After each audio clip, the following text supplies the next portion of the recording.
Hello, good evening, YouTube family. Here we are. All right, welcome. It's 7 o'clock. Let me know in the chat if you can see me and hear me and all is well in the studio. I believe we can, I believe the Wi-Fi is working tonight. That's always a bonus, right? Always a bonus. Okay, just negotiating some running shoe boxes in here. Okay, good to see everyone. I'm going to just jump over here, make sure we are live. Oh man, we are live. Looking good, everybody. Looking good. Okay. Oh, so what a day, what a world. What is today?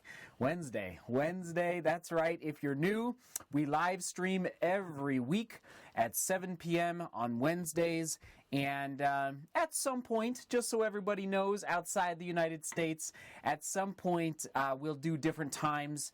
You know, noon for everybody over in Europe. I realize it is very late over in Europe. And let me know, I'm going to jump into the chat here in a minute. Let me know if you live in like the Philippines or Malaysia or, I don't know, Vietnam or somewhere over in Oceania or, somewhere in that region of the world. Let me know what time it is. I know I could look it up pretty easily, but just let me know what time it is if you're watching on that side of the world. I'd be curious. So good to see everyone. Awesome. And let's do a little check-in here. Who all is here tonight and where are you from? Let us know in the chat. Looks like Kurt is in the house from New Jersey. Good to see you, Kurt. Tom is here from Green Bay, Wisconsin. Nice, Tom. I've been to Green Bay. It is a beautiful little city. I like Green Bay a lot. All right. And let us know in the chat where you're from. I know Luke was here earlier, but he's working tonight. Luke is from Indiana. You all know Luke. He was on the vlog, seems like a couple months ago now. But Luke, thanks for stopping by for a minute. And Zach is here from LA. Tropical Runner in the house from Indiana. Nice. Tyler is here from Appleton. Nice. I've been to Appleton as well. Nice little spot in the world. That's cool, Tyler. Let's see here. Malaysia is in the house. What time is it in Malaysia?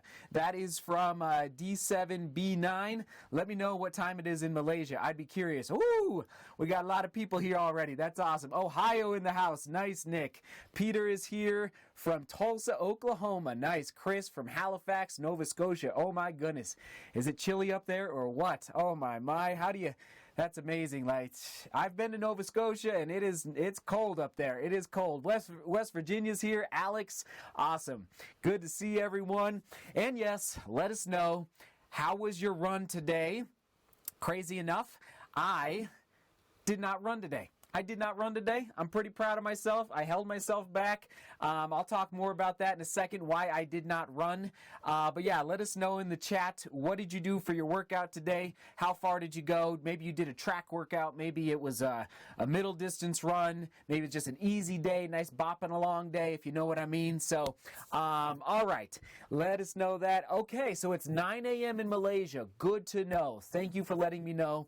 And David is here from upstate New York. David, I like that a lot. All of my mom's side of the family is from upstate New York. She's from the Albany area. Beautiful spot in the world. Let's see. Trinidad and Tobago is here. Tobago. I'm not sure if I'm saying that right. That's Nathaniel. Awesome. That is so cool. I don't know if we've ever had a viewer on the live stream from Trinidad and Tobago. Oh my goodness. Luke, super chat from Luke. Thank you, Luke. Good night. Work hard. That's right. You keep working hard, Luke, and I will as well. Luke is in the house with a $4 super chat. Thank you, Luke. I appreciate it. So let's see here. I'm going to just run you down what we're going to talk about tonight, and then I'll jump back into the chat. Basically, we're going to talk about race recovery, recovering from hard efforts. I'm going to tell you a couple stories about situations I've put myself in that maybe weren't the best. So we're going to run through that, and then Yes, there are a lot of your questions are in this running shoe box. That is right. This is an Innovate box. These are the Mud Claw box. And so in here is a bunch of questions from all of you via email, Instagram, all over the place. So we're going to jump into open Q&A pretty quickly. And of course, we'll do our traditional 4-question trivia night as well. And if you have a second, if you could spread this link around, I would appreciate it before we dive in here. Okay, Greg. Let's see here. Greg is from Philly. Nice, Philly. Love it. Hank is in the house. Thanks for being here, Hank. And let's see. I know I'm recovering from that 5K race. It was a doozy. It was a doozy. Okay, nice. Peter had a 5K easy pace, a couple of tempo sections with the Garmin. Awesome. Kurt did a 2-mile walk today. Oh, nothing like a good walk, right? To just let the body recover. Smart man, Kurt. Oh, Micah's here. Nice. Ohio in the house. Micah, I recognize your name from Strava. Thanks for being part of the Demore Global Running on Strava. And for everybody new, we do have a group that it's amazing. There's over 1,000 runners, but we have a group on Strava that is basically many of us who collect there, and we can share posts, ask questions there on Strava. It's called Demore Global Running. Type it into the group search, and it'll pop up. And basically what I'm learning, I'm learning how a lot of you train, and it's really exciting because I can't always give you kudos, but I do my best to just, maybe once or twice a day, I just start scanning through all of your runs. You know how it goes on Strava, and it's like, boom, it's like there's so many runners now. So anyway, Micah, shout out to you. I do recognize your name from Demore Global Running. Appreciate you being there. Maryland is here. Michael, awesome. And Matthew's in the house. Chris from Marin County. David, Nova Scotia. Joe, thank you for that. Congrats. Did I beat your time? Nice, good. Whew, I had to dig for it, Joe. Okay, let me just take a quick drink here, and then we're going to jump into a few trivia questions. Where'd my water go? Oh, man, 72 people watching. That's what I'm talking about all over the world. It's amazing. Okay, so, oh, man. Basically, we're going to dive into a couple trivia questions, and then we're going to talk about Boston. That's right. Boston Marathon is on Monday, April 15th, tax day in the United States. Not that we want to be reminded about that, but it's Monday, this upcoming Monday. So, gosh, 5 days away? What is today? Yeah, about 5 days away. And and then we're going to jump into race recovery. So there we go. All right. Trivia questions. We're going to do 2 Boston Marathon trivia questions and then 2 just running related general trivia questions. And the reason we do these is to kind of set the scene for what we're going to talk about tonight, although the first 2 are just pulled from the archives of running lore, if you will. All right, here we go. Put on your thinking caps. Are you ready for this is maybe a little older trivia. So if you're a fan of running from the 70s and 80s, this is your time slot. All right, here we go.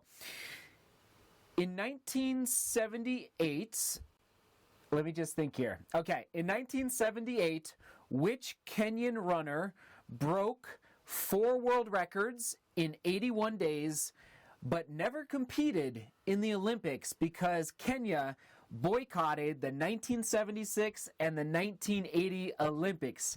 All right, there you go. Which Kenyan runner in 1978 broke 4 world records? First one to get it in the chat wins that question. Let's see who gets it. Good to see everyone here. Brian's in the house. Alex, Phil, Howard. Oh, man, everyone. I love it. Okay, 75 people here. It's amazing. All right, I'm just watching the chat. Who's going to get it? I know there's a little bit of a delay, so when I ask these questions, boom. Henry Rono. Robert, you get it. Good work, Robert. That's awesome. Yeah, isn't that so sad and devastating that you get 4 world records, which are amazing, but you never get to compete in the Olympics. You never get to, didn't get to compete in the Olympics because your country boycotted them. That's tough. That's a tough one. Okay, trivia question number 2. Here we go. In which year was the first Fifth Avenue Mile held? Maybe I've already asked this. I'm not sure. So the Fifth Avenue Mile takes place in New York City. What was the first year? Let us know in the chat. That'd be awesome. Man, you guys are good. You got a lot of people know these. Jason's in the house. Awesome. A lot of people know Henry Rono. That's awesome. I'm going to take a drink here. All right. Who's going to get it? Oh, man. Good to see everyone. Oh, boy. Creeping towards 100 people watching. That's what I'm talking about. Okay, let's see here. Let's see. Oh, which year? I will narrow it down to you. It was in the 80s. It was in the 80s. Oh, man. No. The Fifth Avenue Mile. It's a tough one. Oh, it's a tough one. You really got to be a running. Oh, David, you almost got it. You almost got it, David. All right, I'll let you guys know. Let's see. I'll give it one more. Oh, boom. Nick got it. No Googling. No Googling. All right, 1981 was the first Fifth Avenue Mile. Isn't that, that's pretty neat. That's a neat, I like that event. I don't always get to watch it live, but I always watch the rerun. It's just fun to see kind of track studs, kind of mix it up in a different environment on the roads. And, a lot of times you have one or two guys and ladies just kind of take it out fast, just go real fast, and then they usually get caught like the last 200, 300 meters. And I don't know, I just think it's a great event. So that is the Fifth Avenue Mile. If Susie was here, she definitely would have gotten that one right. Okay, 1981. All right, question number 3. I like this one a lot. It's all about the Boston Marathon. Most of the Boston Marathon is run outside of Boston, so not in the city of Boston.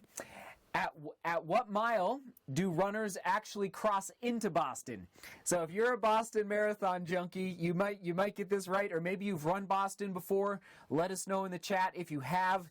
And let's see here. So what mile do you cross into the actual city limits of Boston? Oh, man. Here we go. Good to see everyone. Oh, man. There you go. Steve's in the house. Shout out to Steve. Good to see you, Steve. Awesome. All right. I'm just waiting for some answers to roll in. Oh, man. I can't believe Boston is already here. It's amazing. Boom. Andrew, 24. There you go. Andrew, you got it first. Congrats, man. That's awesome. At some point, just so you know, we will do these trivia questions, and I'll be giving out, I don't know what, giving out some T-shirts, that type of thing. We don't have T-shirts yet, but at some point we will. And so whoever gets some trivia questions correct, I'll give out the occasional T-shirt. All right, congrats, Andrew. That's awesome. And then, of course, a pretty easy one. What year was the first Boston Marathon held? That's the fourth and final trivia question. What year was the first Boston Marathon held? All right, let us know. That'll be the last trivia, and then we'll jump into race recovery. So cool. Okay. Just wait for answers here. Just chilling in the studio, having a good old time. I hope you're having a good time. Are we in focus here? Let me just see here. Yeah, I think we're good. Okay. Oh, man. Alex, I'll answer your question in a second. Ooh, 2 close guesses, but not quite. Not quite. Nope. Not quite. There it is, 1897. Andrew again, 1897 was the first Boston Marathon. So close, everybody else, 1897. So that's pretty amazing. And yes, it will be, I'm not going to do the math. Well, maybe I will. 122 years? Are we coming up? No. Can somebody help me out here? Are we on the 122nd edition? Or no? Yeah. I think around there. Somebody maybe could help do the math for me. How many Boston Marathons have there been? That would be awesome. And if you are racing Boston on Monday, You gotta, if you're open to it, you gotta let us know in the chat. Are you racing Boston? That would be amazing, because that actually connects to what we're going to talk about tonight's recovery. And basically, do you have a recovery plan set up for your post-Boston Marathon experience? Okay, let me just make sure we're good here. Oh, there we go. So, and I'm going to make a quick shout out to Joseph and Seth, my boys. Love you, boys. They are watching just right inside there. They're about to go to bed. So, shout out to Joseph and Seth. Love you. Thanks for tuning in, boys. Okay, 122 years. So, I did my math correct. That is good. I can do addition and subtraction pretty well. Start getting into some of that calculus stuff, and it's just beyond me. So, let's see here. Steve says, he says, 1 year during World War I, Boston was a military relay. Interesting. Steve, I love that trivia, and I love history, and I actually do enjoy, military history. So, Steve, thank you for that. I appreciate you sharing that. Yes, and Kurt, you are correct. So for a little more history about Boston, everybody, the Olympics were held in London in 1896, and it was such a successful event in London that Boston thought, hey, we can put on a marathon in our city. So the next year, 1897, I believe that's the correct history. That's when they held the first Boston Marathon. So, oh my goodness, Andrew, thank you for that super chat. Oh my goodness, I get it. It took me a second, Andrew. Thank you for that 1897 super chat, Andrew. You're the best. It all helps. So, I'll just mention that right now. If you have a question you want to ask me that you're just dying to hear an answer, or you just want to make a shout out or something, you can do a super chat where you basically kick the channel a couple bucks. Andrew just did $18.97. I get it. I like it, Andrew. I like how you work there. And so if you really have a dire question, I will answer all of the super chat questions. Just want to mention that right now. And oh my goodness, we're over 90 people watching. That's amazing. Thank you for tuning in. Okay. Moving on, let's dive into tonight's topic, and here we go. Race recovery. I did not run today. Ladies and gentlemen, as I said in today's vlog, I made a mistake. Not a huge mistake, but a little bit of a mistake. I am an ultra runner, so somebody that runs 50Ks, 50 milers, even attempting 100 milers over the past 4 years. And I am coming back in distance to race a marathon, my first road marathon this spring in Cleveland, as you all know. So, in my mind, when I did the Cookie Chase 5K on Sunday, I just raced it on Sunday what is today? So 3 days ago, and I underestimated how much that took out of my body. I underestimated it. In my mind, I'm like, okay, I'm used to racing 30 miles. That's what a 50K is. Basically 31 miles, just under. And a lot of times these races are up in the mountains over really hard terrain, really difficult on your legs, on your body. And so I'm like, okay, I can run a 5K. I think I can handle this. If I can do a 50K, I think I can handle a 5K.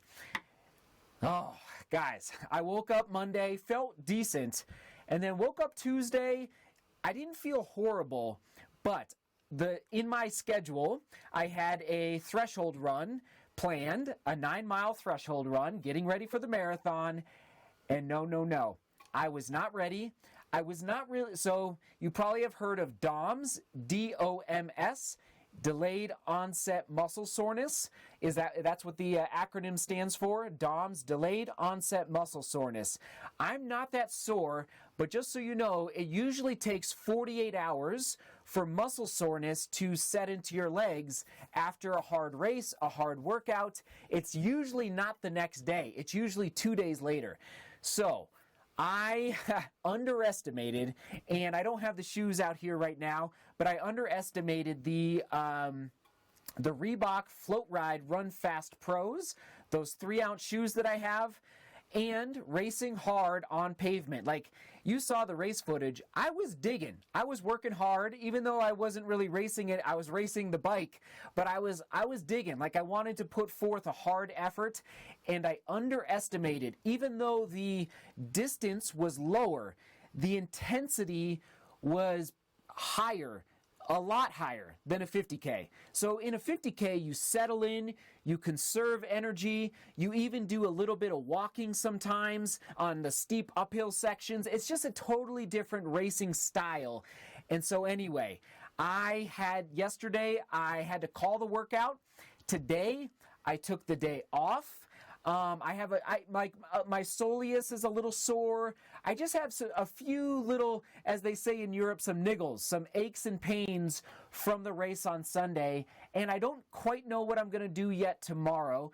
But anyway, today I didn't run. I went to the rec center, rolled out, stretched, went into the pool, went into the sauna, just trying to stay as limber as possible as I recover from that 5K, which in my mind I was like, oh, that's nothing. That's, I can race a 5K. I got this. But the intensity was high.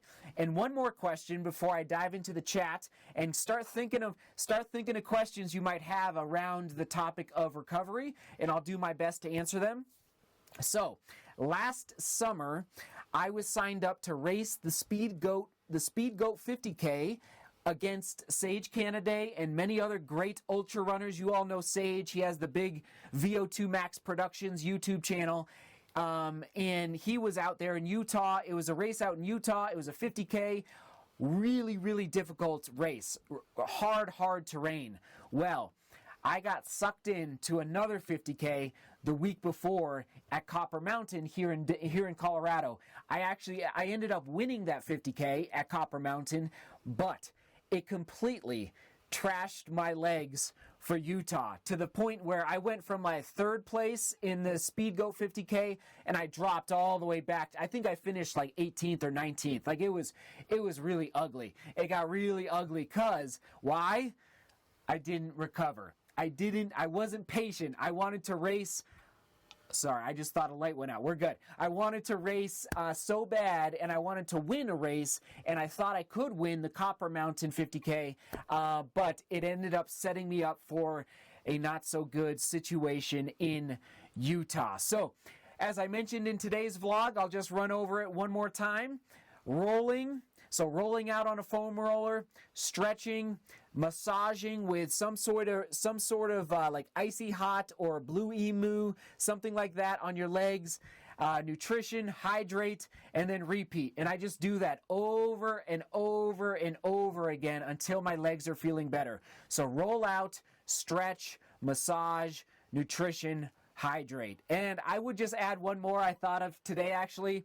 The swimming pool is your friend. It's amazing how much thank you, Flex, for that super chat. I appreciate it, Flex. It's amazing how much the weightlessness of a swimming pool and just moving your legs. What I like to do is put an aqua jogging belt so you can just float there without having to work hard and just kick your legs. Just kick your legs. Just boom, boom, boom. Just kick your legs. It's amazing how much better that can make your legs feel and basically get blood circulation going through your legs without the pounding on pavement or on a treadmill or something like that. So anyway, that's what I do for recovery. And of course, it goes without saying, but extra sleep.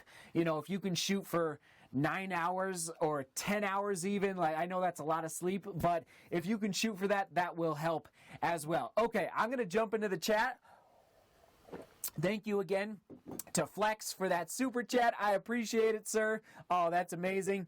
And let's see here. I'm still laughing about that 1897 super chat from Andrew. That's awesome. Okay, here we go. I'm just going to make sure I didn't miss any. And oh yeah, always put a question mark at the end of your questions in the chat because it's really difficult to find. Okay, let's see here. So Lanny asked, and this goes back to the Boston Marathon. He asked, what was the distance before the 1908 London Olympics? And maybe I had my dates wrong. I thought it was 25. Anyway, we won't get into that history right now, but Lanny, yeah, looks like you guys are getting it figured out in the chat on the right. Okay, and I'm just going to make a couple of shout outs. Robert is here. Yes, Robert, you're correct. Sage ran 2:23 at Rotterdam.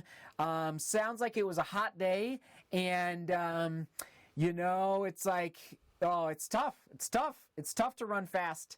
That's why I gotta dial it in. Dial it in. So Roa asked, did it feel good not running, or were you missing it at all?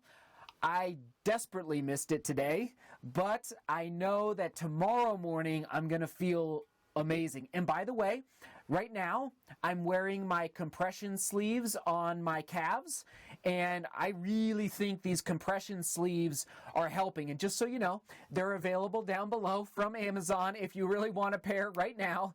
I should have been wearing these compression sleeves for the last 3 weeks consistently, and I just didn't do it. So that was my bad, but yeah, I missed it today. Okay, moving on.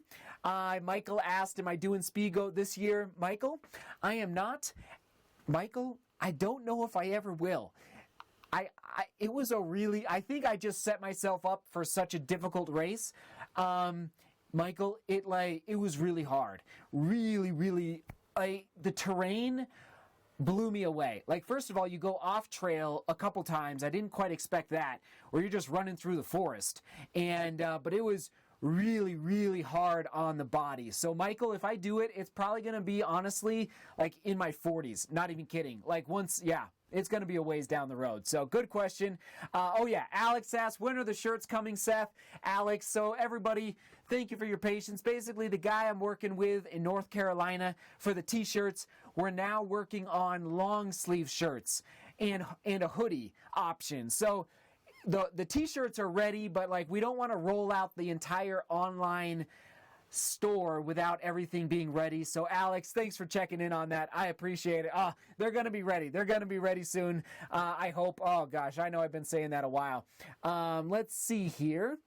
Moving on. Questions. So Walter asks, will you go for a run with sore calves, or do you take the day off? Walter, I'll usually run through soreness. So I'll also mention, with respect to recovery after a race, I always recommend running the next day and then maybe taking a day off 2 days later or 3 days later. But I think if you don't run immediately the day after, I definitely do a nice cool down.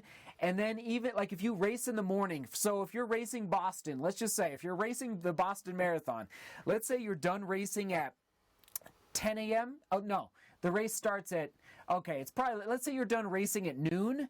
If you can, try to go jog just a little bit after the race. If it's a walk, that's okay as well. But then I would also recommend at 8 p.m., the same day of the race, try and go walk a half mile or a mile. Just go walk right before you go to bed, because you're going to be extra, so it's just good to stay as limber as possible for as long as possible before that soreness sets in. And then the next day, I do like to jog. I don't like to take the day off immediately after a race, but then maybe the next day, so 2 days after the race, then maybe I'll just go for a walk, go to the pool. But anyway, it's all about trying to stay as limber as possible before that soreness sets in. Okay, good question. And let's see here. Thank you, Runner Mom Hall, for being here. I appreciate it. Okay, let's see. Rendy asks, would you race a half 2 months after a marathon? Would that be enough recovery time? Yes.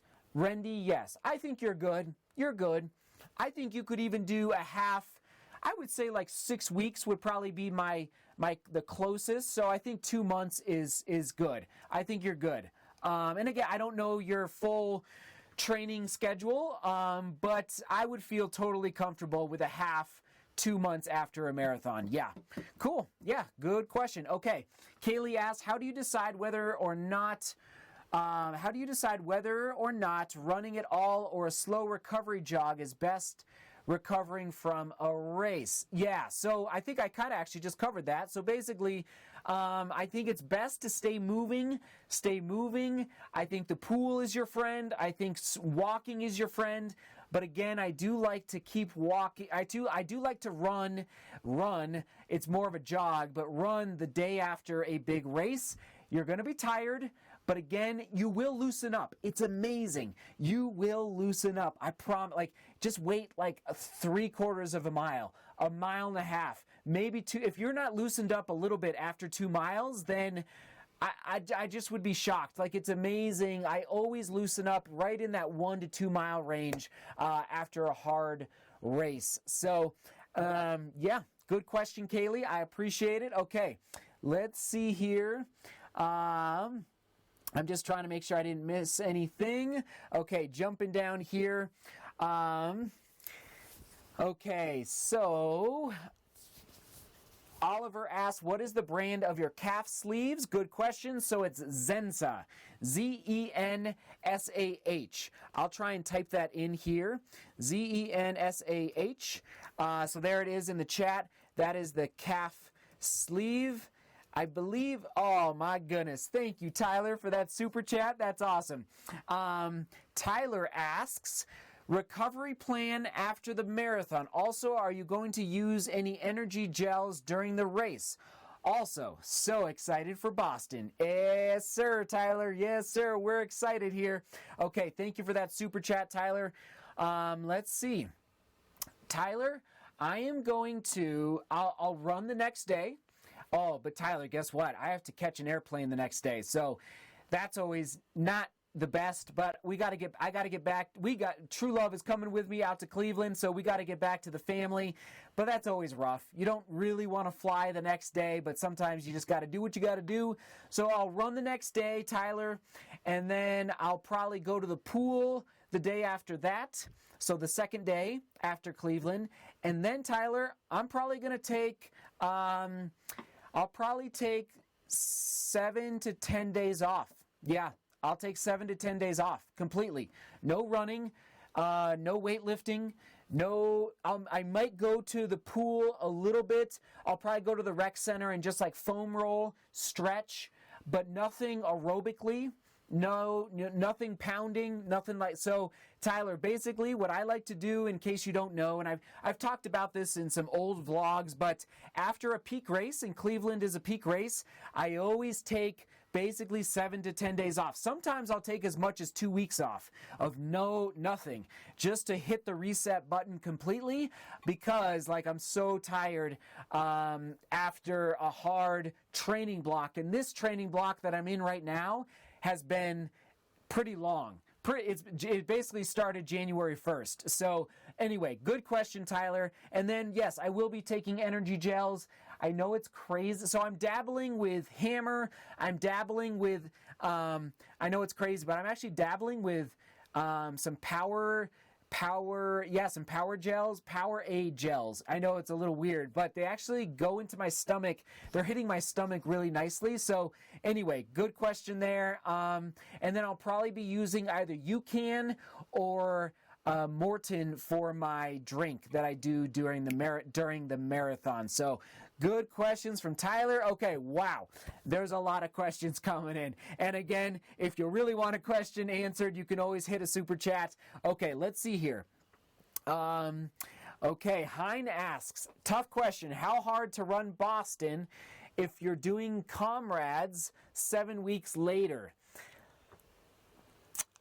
So Comrades, for those that don't know, is basically a 60-mile race down in South Africa. Very famous race. Congrats that you're able to go do both of those. That's exciting. And Hein,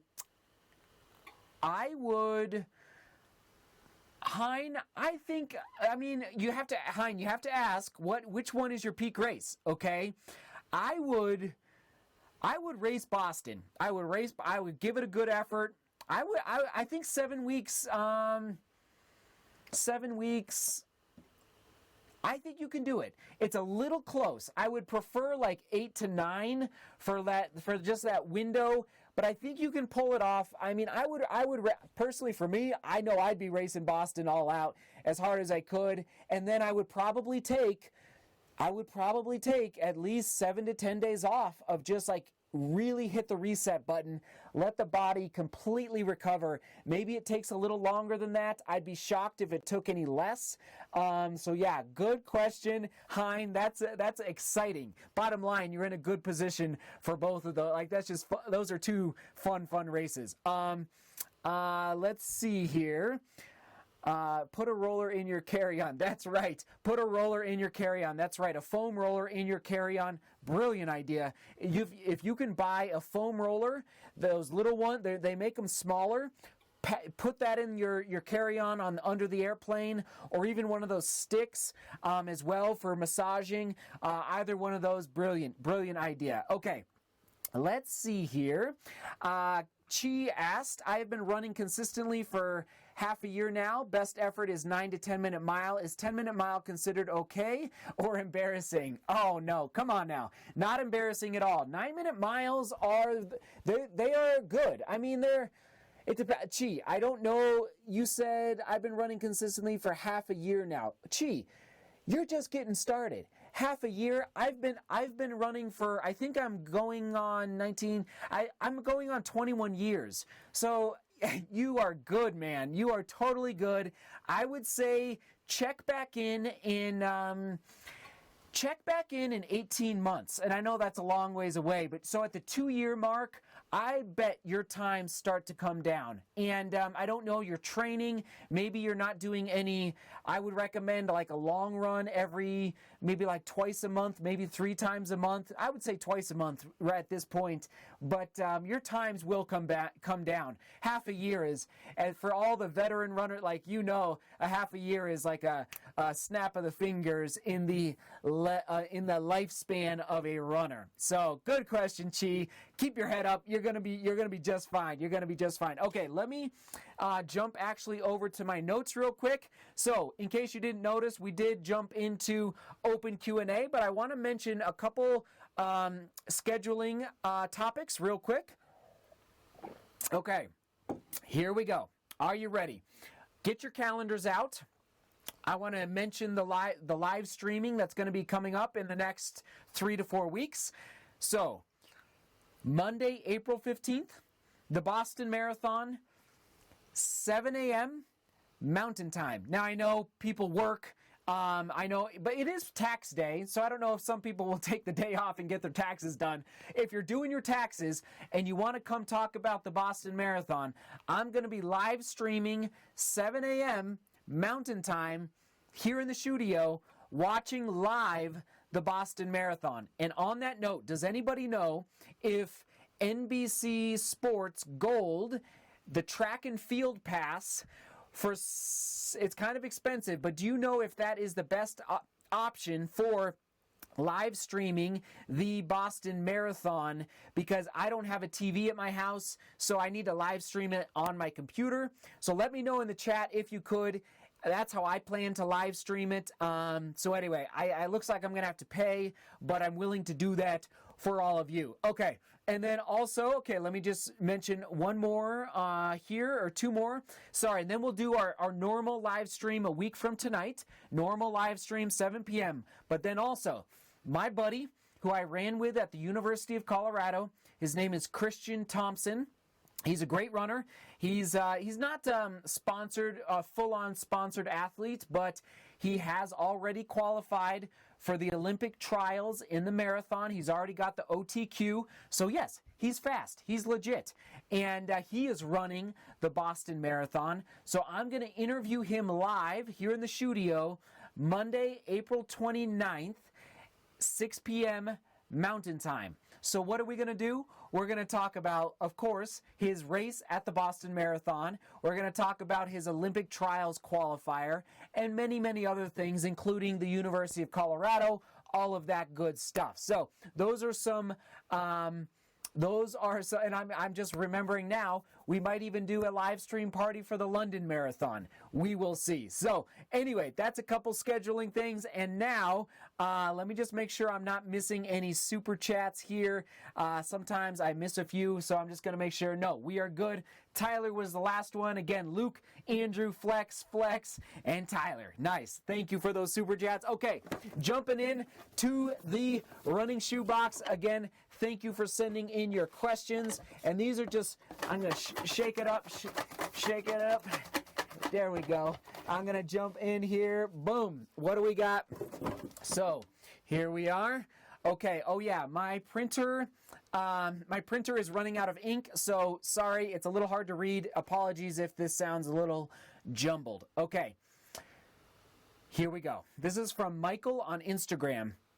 You try a lot of shoes for your channel, but do you think it's beneficial to train in one pair of shoes? For example, I do 99% of my runs in the New Balance 1080s. Does constantly changing the weight, drop, fit, etc. affect performance or even cause injury? This is in respect to road marathon training. I know you use different shoes for trails. Thanks. That's from Michael on Instagram. Michael, I do think you need to be a little careful. I know that I change my shoes a lot, and I would say it's a little risky. I'll be honest, but frankly, I'm willing to do it. You know, I'm willing to do it for all of you to test out these different shoes. But I would say, like, if you're a collegiate athlete or you're training at a high level, like, yeah, Michael, to answer in a simple way, I would say you got to be careful. I would not go from a Nike 10 millimeter drop, or as we found out this week, a Brooks 12 millimeter drop in the Ghost 11 down to an Ultra, you know, or a Saucony, which is usually 4 millimeter. I wouldn't do that just like right off the bat. You got to ease yourself into it. So that's a good question. I don't think it really would affect. Well, okay, I got to watch what I say there. I prefer a little bit of a higher drop for racing shoes and a little bit of a lower drop for recovery runs. Right now, what am I standing in right now? You guessed it, the Ultra Torrens. So anyway, good question from Michael. I do think jumping around a little bit, you do need to be a little careful. So good one. Okay, let's see here. Jumping back into the box, and thank you everyone for staying tuned here. I'm going to do one more out of the box, and then I'll jump into the chat. All right, here we go. This is from Nick. Nick asks, I'm Nick, and I'm a junior running cross country and track in Ohio. With college on the forefront and my goal to run as a walk-on at the school I attend, I want to take another step this summer by doing some lifting and core. Do you have any suggestions on what I should be doing? So that's from Nick. And Nick, I think it's, first of all, brilliant. I probably won't get into specifics right now, but I will say this, Nick. I think you absolutely should be doing some lifting and core leading into, I don't know what the walk-on process is for your school. So I would start off once a week in June, and then in July, increase it to twice a week. And then in August, and I'm talking about how many times you go to the gym.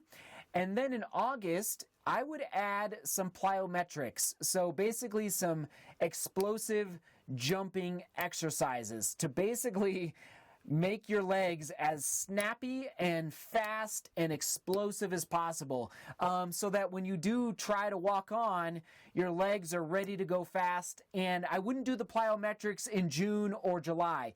Wait till August, and I have a vlog on the channel that talks about plyometrics. Go type it in and into the main page of the channel, and it should pop up for you.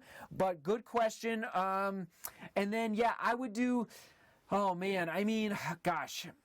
So as I talked about last week, I would do like squatting, but don't forget to focus on your ankle is your friend. Like the power that is stored up in our ankles as runners is unbelievable. So yes, you want to work on your quads, your hamstrings, your calves, but I'm all about that ankle and making sure that ankle is ready to be as strong and supple as possible, so that you can just get as much torque and power out of your ankles as possible. And I have done some vlogs about this topic.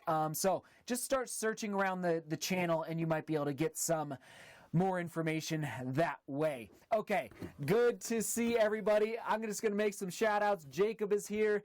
Alex is here. Megan is here. Evandro is here. Thomas is here.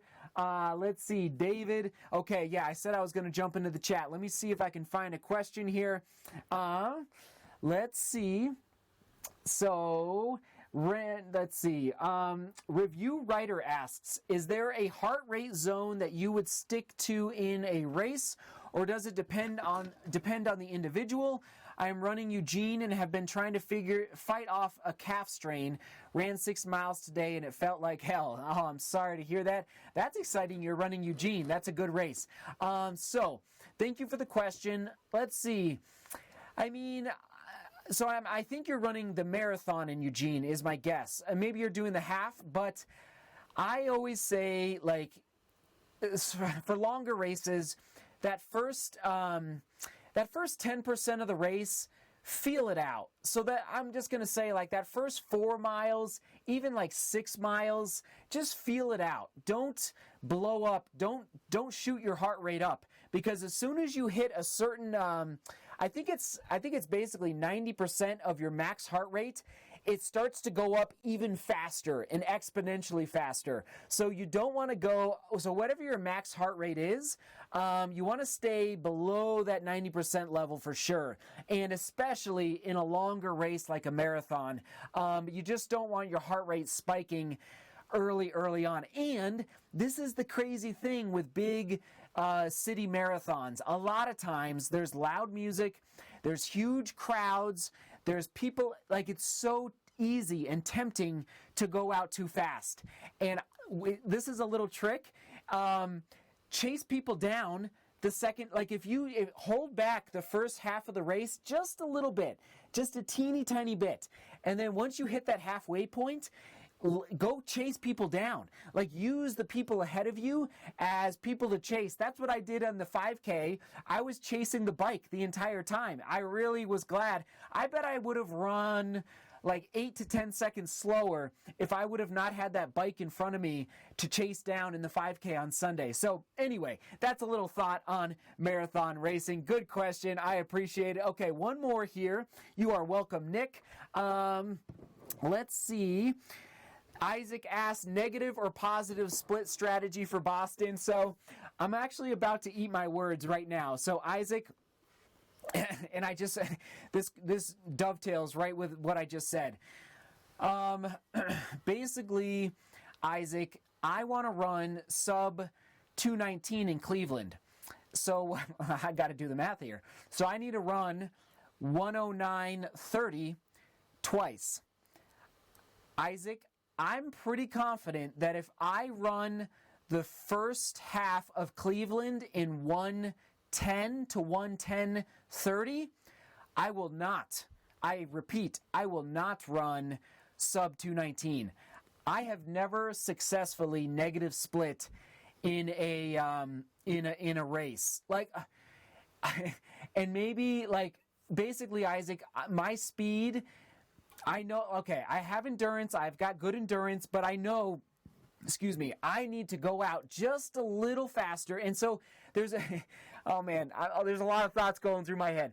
So there's racing, and then there's completing a marathon. There's racing a marathon and completing a marathon. And if you have a PR that you want to hit, I would recommend actually running the first half just a teeny tiny bit faster than, like, splitting it, right down the middle. So for me, 109.30 for Cleveland. And I just think, Isaac and everybody else, that you're gonna be tired. No matter how slow you run that first half, you get to mile 22, 23, 24, you're going to be tired. I don't care how slow you run. So in my opinion, I would rather make up just a little bit of ground, a little bit of time the first half, and then you're gonna slow down, and then you just gotta hope that you timed it right and you planned it right, that you can finish without dying or bonking. And that's just where it comes down to practice, making sure you're hydrating, fueling well. Obviously, you don't want to go out like crazy fast and blow up. But anyway, Isaac, I know that was a long answer. I got a little passionate there, but I'm serious. Like, I would rather take a slight risk. Like for me, if I could come through in 108.50 or 109 flat in Cleveland, money. That's a beautiful, beautiful thing. So anyway, good question. Oh, Mike is in the house. That's awesome, Mike. I'm glad you are here and you were able to hear that. Okay, moving back into the box here. Oh my goodness. Wow. So that's awesome. I will get back to that question there, review writer. Okay, holy smokes here. We got a lot of questions. Oh my, I'm trying to find a question that, okay, I'm just going to pull out two here. Here we go. All right, real quick. This, you know what, and I think I missed this one. I'm currently dealing with shin splints, can't even jog a quarter mile. Do you have any tips on recovering, dealing with shin splints? And that's, I think that was from Jonathan maybe. So Jonathan, I've only had shin splints once in my life.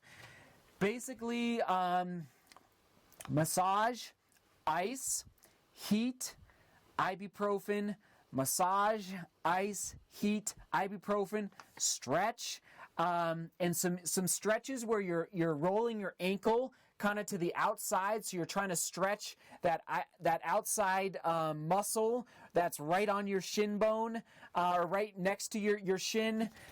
But I would say for me what worked was ice, massage, and ibuprofen. It's a little difficult to stretch right along your shin bone. That's why I'm hesitating a little bit when I say that, but what else did I do when I had it? I ran through it. I will say that much. It's very painful, but I did run through. I was getting ready for a race. I wouldn't necessarily recommend running through it, but I did run through it, and eventually it did go away. You might want to look at new shoes, and you might want to get in a hot tub and let the jets, so a really powerful hot tub, and let the jets just kind of move your leg along the jets of a hot tub. Anyway, is anybody else suffering from shin splints? Let us know in the chat. That'd be awesome. All right, whenever I get a little excited, I get a little thirsty. So I got to get a little water here. I hope everybody is having a good time. Thank you for the super chats that have come in. And, oh man, everyone's here. It's awesome. Let me just take a drink here. So back to review writer. She asked, or he, I don't know actually. Thanks a lot and appreciate that explanation and taking my question. Do you write up training plans? In other words, do you coach? Review writer, not quite yet. It's on the radar though. I must say, a lot of people are asking me about that, and it's on the radar. Frankly though, review writer, I would not feel confident yet writing a training. Okay, I would feel actually very confident, but I wouldn't want to quote unquote sell a training plan for a marathon if I've never raced a road marathon. Now I've done many 50Ks, which is further than a marathon, but it's a little different. It's a little different. So I'm teaching and training and coaching myself right now, experimenting a little bit, taking calculated risks, and in my training, dabbling with different types of training, trying to figure it out. So stay tuned. I might be in the future writing training plans. So not at this point yet. Good question. Okay, let's see. Yes, Kurt, that's a good point. Using a stretching band for that shin splint. Okay, moving on. Let's see. Robert, I have not yet decided on the shoes yet for Cleveland. Good question. And let's see, Thomas asks, hey Seth, I'm a junior in high school and I really want to grab attention from some colleges this year. Any advice to get my name out there? I also go to a very small school. That's from Thomas. And basically, Thomas, it sounds like you want to run in college. That's awesome. I've got some... So Thomas, I mean, it's amazing, Thomas. So I graduated from high school in 2004. Social media was not around yet. So it doesn't hurt. I'll be honest. Like, it doesn't hurt to post some videos of you finishing a 5K on Instagram, or anyway, like, there's ways now for coaches to see who you are, whether for better or worse. So just be careful out there with what you're putting on social media. The easy answer is to run fast, but the hard answer is you might want to go to a training camp at that particular school. Some schools have summer camps where you can go and train. Now, I know that costs money and it takes time, but also, if you have a school in mind, don't hesitate to drop them an email, and better yet, just pick up the phone and introduce yourself. I'm serious. Most times you'll talk to an assistant coach or an administrator. You won't talk to the head coach because they're so busy, but don't be afraid to just introduce yourself. I wish I would have done that my freshman year at CU.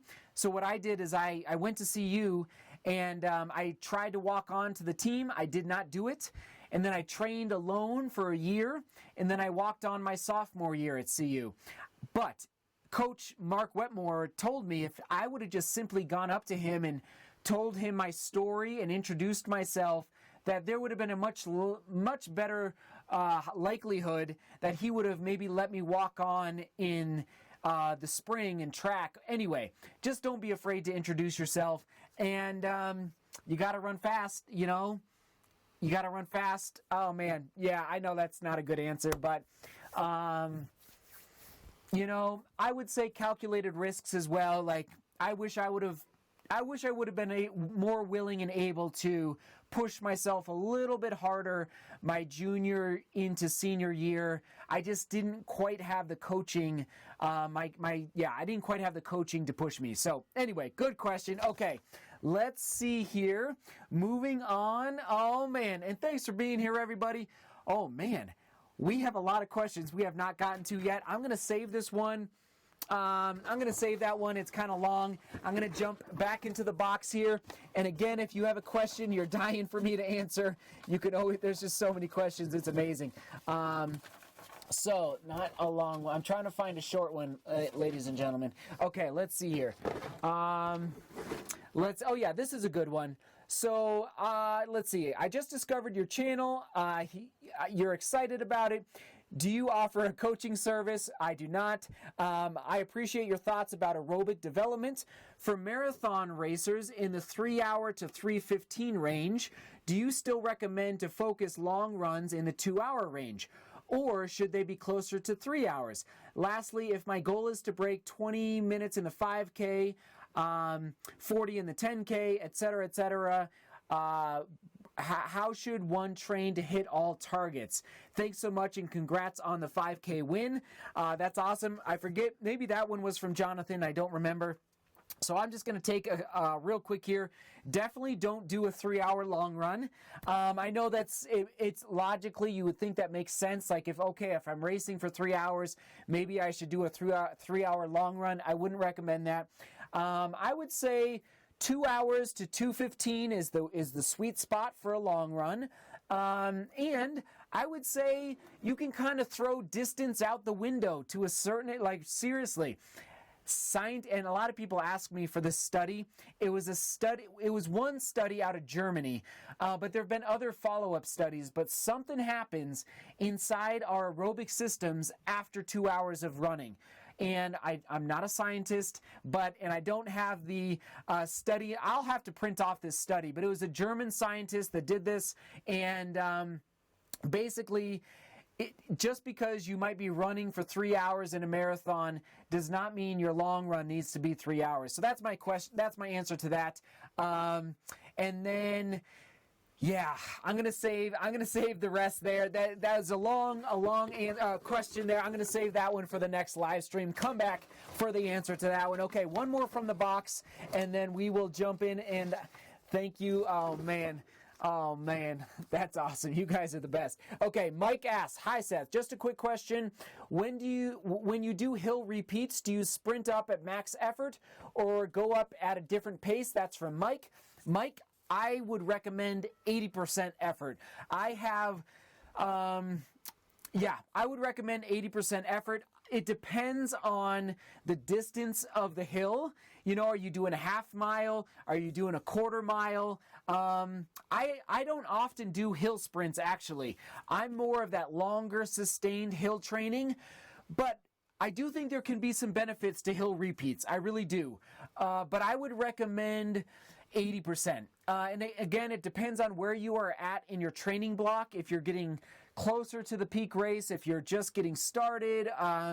But the benefit of running up a hill is, you know, you're firing your quads, you're working extra hard because it's a hill, and so you don't necessarily need to go all out. In fact, I wouldn't recommend it. I would go that 80 to 85% range. Good question from Mike. Okay, here we go. This is from Strava from Philippe. How did the Pegasus 35 turbos feel in a long run like this? So I did a long run in the turbos and attempted to buy a pair, but still on the fence. That's from Philippe on Strava. Philippe, the turbos felt great in the long run, but guess what, ladies and gentlemen? The turbos did not feel good. I'm talking about the Nike Pegasus 35 turbos. They did not feel good. Oh, light went out. It's that time. The lights are going out. They did not feel good yesterday. So yesterday I did a workout. I did 3 miles at 5:20 to 5:30 pace before I called it. The turbos did not feel good at a fast pace. They felt a little too mushy, a little heavy, and a little loose in the upper. I was a little surprised. I had never taken the turbos that fast. In the long run, they felt amazing. But at that 5, so anyway, just so you know, the turbos didn't feel good. Now, my legs were a little tired as well, so I'm taking that into consideration. But anyway, good question. That was from Philippe on Strava. And, okay, we already answered that one. And let's see here. Jumping back in. Briston asks, weightlifting for cross-country in high school? Absolutely. You definitely want to do some weightlifting. What type of weightlifting is a whole nother question. Gosh. This summer, my goal in June, but I need help. I need you to continue to help spread the word about this YouTube channel. And by the way, if you haven't subscribed yet, make sure you hit the subscribe button. I think I'm in a position now to make a series of videos about training for cross country, for high schoolers, for a 5K in June. But I need some help. Keep spreading the word about this channel, and because it takes time to develop these videos and develop them in a professional way, in a way that is good, solid information that's rooted in experience and science. So I've already been planning videos for high schoolers specifically that will publish in probably June, basically helping high schoolers get ready for their upcoming cross-country season in August and September. But I don't have those videos done yet, so Briston, stay tuned. Thank you for those questions about weightlifting. Oh, man. Oh, so many videos to make, right? So many videos. So, and again, seriously, like, if you've got high school friends that want to run faster, I really do think I can help because I've lived it and I had a good high school cross-country career, but I definitely did not reach my full potential in high school. So I think I've been on both sides of the fence with respect to training and running fast. So good question from Briston. Stay tuned is what I'm saying. Stay tuned is what I'm saying. Okay, let's see. From Luis, would you be able to make a video about time management and running? I recently just started working as a registered nurse, and I find it difficult to get myself to run on the days that I work. Do you have any suggestions? That's from Luis. That's a great question, Luis. And I will make a vlog dedicated to time management and running. Luis, I think it's a brilliant question. It's a tough topic. And let me know in the chat if you struggle with time management and getting your runs in. Like, seriously, like it's a busy world. If you have a family, if you have schoolwork and a job, like, oh my gosh, it's not easy to get the training in sometimes. So, Luis, I think I will not answer. I could, I'll make a vlog. I will make a vlog, but I'm just trying to give you guys a little bit of value right now. So, I think I've actually mentioned this before. Sometimes you got to say no to the softball team, or to going out to trivia night at the bar, or, you know, it's like, and I know I'm oversimplifying, but I always say there's 24 hours in a day, so you got to use those hours very wisely. We got to sleep, got to eat well, spend time with family if you have a family. I think, Luis, one way that I think you can pull it off is lunch breaks. So if you're a registered nurse, that might be a little difficult. But I think lunch breaks can sometimes be your sweet spot, where you get a 30-minute run-in. 30 minutes is amazing. It's amazing what you can do in 30 minutes of running. Like, that's a great, it's not like, you're not going to break the you're not going to break a world record, but I'm amazed at how fit I can get off of 40 miles a week. Not even kidding. Like, 40 miles a week, you can actually get into really good shape. So anyway, lunch break would be my just gut reaction answer, but I will think more on that and make a vlog about that. Okay, here we go. Let's see. Oh my goodness. Let's see. Okay, Jazzy asked, what should I look for in a marathon shoe? I'm 56 years old and slow, but sub 4 hours. You're not slow. Come on, Jazzy. 56, congratulations. That's awesome. I hope I'm running when I'm 56. I hope my body is still able to do that. So congrats on just getting out the door. That's what matters. Jazzy, I think the New Balance, is it the 8? No. Okay, so the Boston 7 from Adidas, I would recommend looking at the Boston 7. Is it the 7? I think it's the 7 from Adidas. I would also look, I don't know if you like Hoka, but you could look at a Hoka shoe like is it the Rehigh? I don't know if I'm saying that correctly. And listen, I don't have time to try every shoe. I'm just going to look that up right now. The Hoka Rehigh, I think it is. And then, of course, if you're looking for a more affordable option, I'm really intrigued by the Skechers Razor 3. I don't know. I kind of like the Skechers Razor 3. And then, let's see, just moving on, okay, if you like Nike, like the Zoomfly Flyknit, that React, and I've heard that the people are buying the Zoomfly Flyknit right now for under $100, just so you know. But be careful, because the stack height is really high, but I'm really enjoying the React foam in the Zoomfly Flyknit. Like, I don't know. It's a little heavier. Well, yeah, it's a little heavier, but not too bad.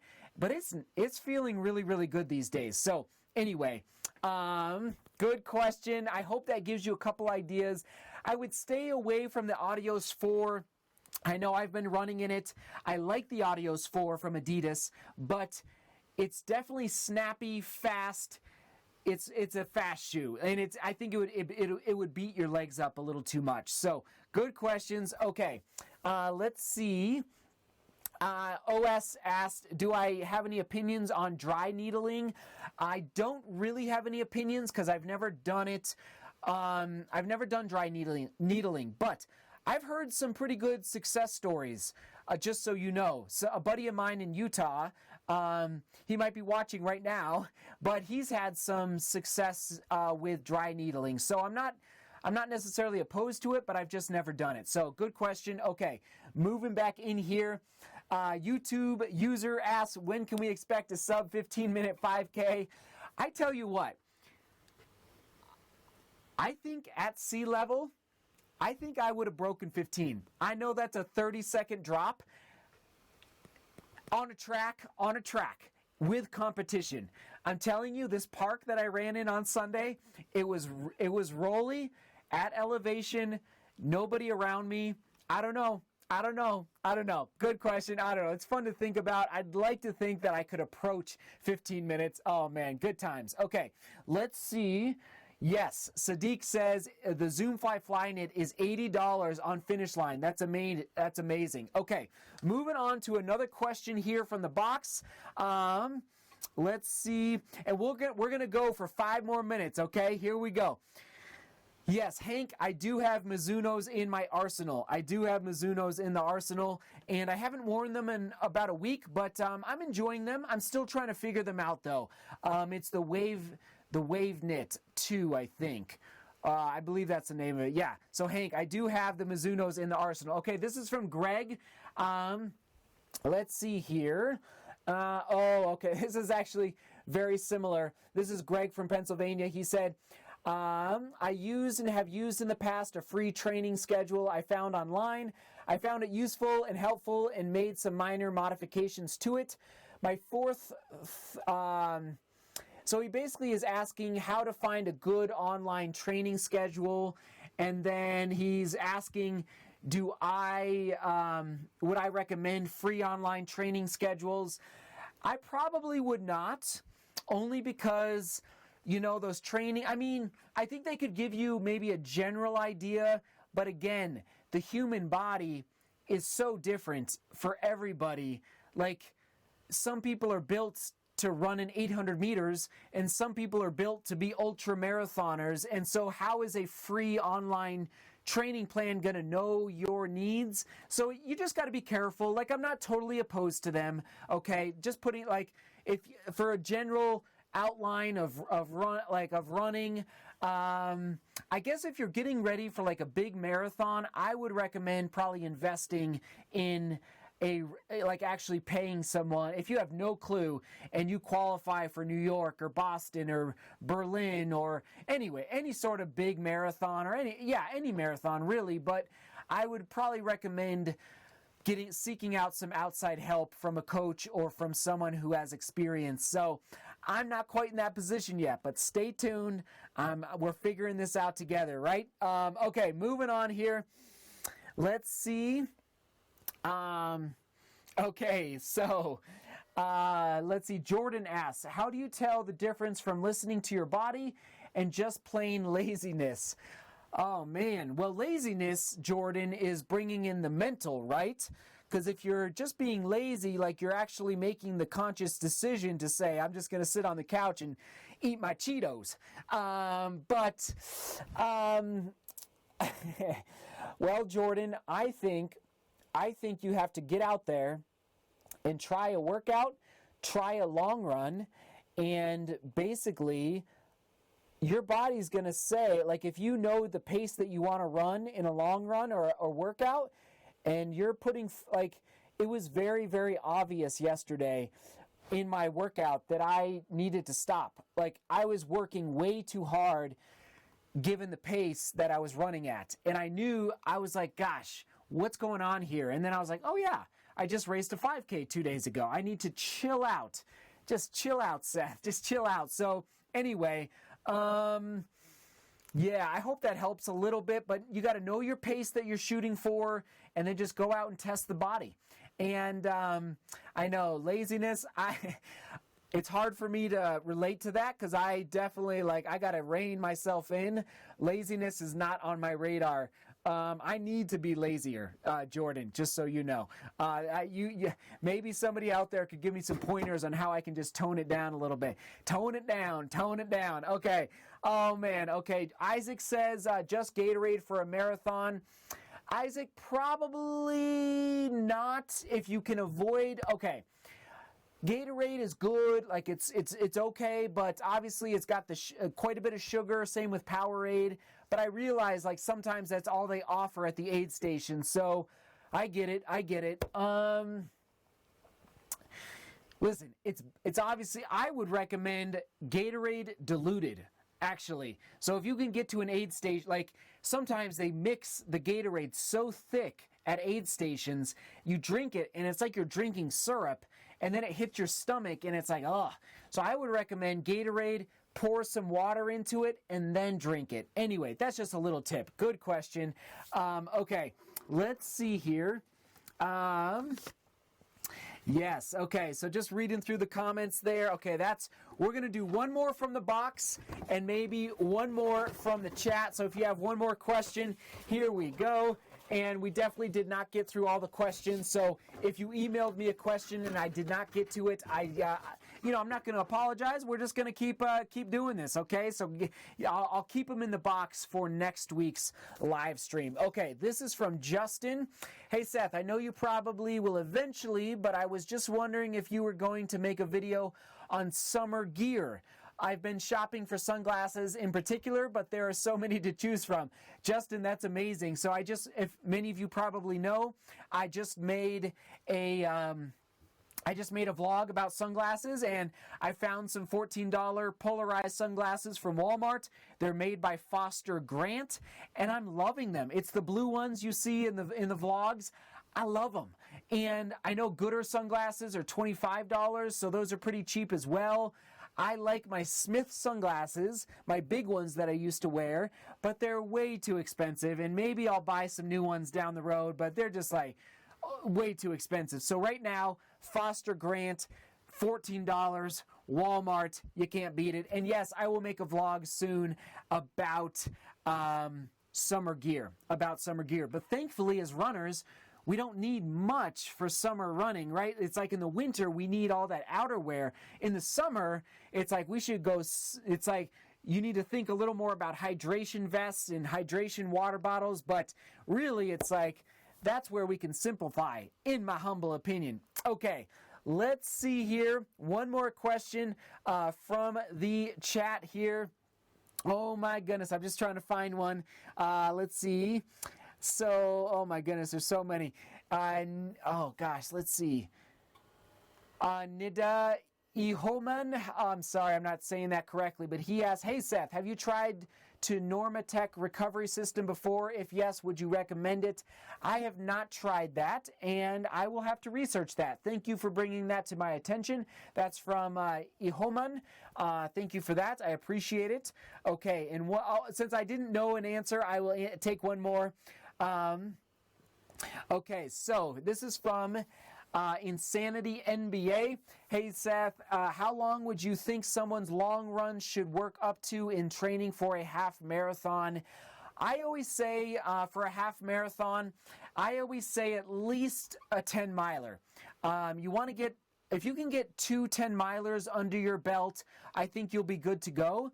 Ideally, if you can get like 11, that's awesome, maybe 12, but I don't know where you're at in your running, I don't know what your current running long runs are, but I would recommend 10. I like that because I think if you can get to 10 miles, you can finish a half marathon, no doubt. And again, it's the difference between racing a half marathon and completing a half marathon. Like there's a difference there. Like, are you racing it? Are you chasing down a PR? Or are you going out to complete it? Which both are good. Both are good. But anyway, those are my thoughts. Yes, thank you. You are welcome. Okay, that is it, ladies and gentlemen. Thank you for being here. We've been going for an hour and 17 minutes. Sometimes I wonder where the time goes. It's amazing. I feel like it's been 30 minutes. So you all rock. You all rock. And I can't take any more questions right now. Everyone's amazing. Thanks. And if I did not answer your question, a lot of other people have a lot of experience in the chat.